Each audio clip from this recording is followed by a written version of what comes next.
Երբ Պետրոս Արաքյալը գրե դիրոջ օրը պիտի կա որպես քողմը գիշերվա մեջ, ոչ թե ժամանակի կանխադեսում մնե որ կգադարե, այլ ոգեղեն ահազանգի պես կհնչեցնե դիրոջ ներկայության գործանիչ լույսը մարդկային բոլոր գեղձ շինվածքներու վրա։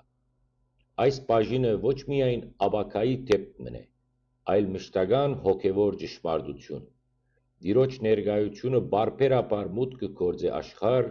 եւ անցերու մեջ թադելու, սրբելու, մաքրելու եւ պատրաստելու ընտիրները արքայության մուտքին համար։ Եվ եթե դիրոջ օրը կա այս գիշեր, ինչպես պիտի գտնե մեզ։ Պիտի գտնե արդյոք հանձնված ճշմարտության, սրբության, արդարության,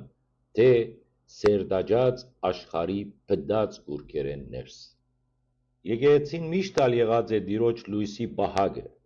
հավիտենական հուշարձամը հարության, հավատքի եւ վերափոխող սիրո։